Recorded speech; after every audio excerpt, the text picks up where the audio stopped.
আসসালামু আলাইকুম সুপ্রিয় শিক্ষার্থীরা, তোমরা সকলে কেমন আছো? আশা করি সকলে ভালো আছো।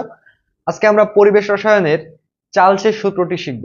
হ্রাস বা বৃদ্ধির পরিমাণটা কতটুকু সেটা এখানে লিখছি ভি নট এর 1/273, যেটা আমরা সূত্র থেকে পাচ্ছি। তাহলে চার্লস যে সূত্রটা আমাদের দিছিল সেখান থেকে কিন্তু আমরা ভি নট এর 1/273 এটা পেয়ে যাচ্ছি। তো এখানে যে জিনিসটা মূল সেটা হচ্ছে কি, এখান থেকে যদি আমরা একটা ভি নট কমন নিয়ে নিই, ভি নট একটা যদি কমন নিয়ে নিই তাহলে এখানে কি থাকবে 1 প্লাস টি বাই 273। তাহলে এখান থেকে কিন্তু আমরা চার্লসের একটা সূত্র পেয়ে যাচ্ছি। সেটা কি, টি ডিগ্রি সেলসিয়াস তাপমাত্রায় আয়তনটা হচ্ছে এটা, এটা একটা ইকুয়েশন চার্লসের। -273 ডিগ্রি সেলসিয়াস তাপমাত্রায় গ্যাসের আয়তন শূন্য হচ্ছে। তাহলে যে তাপমাত্রায় তাত্ত্বিকভাবে গ্যাসের আয়তন শূন্য হয় সেই তাপমাত্রাকে বলা হয় পরম শূন্য তাপমাত্রা।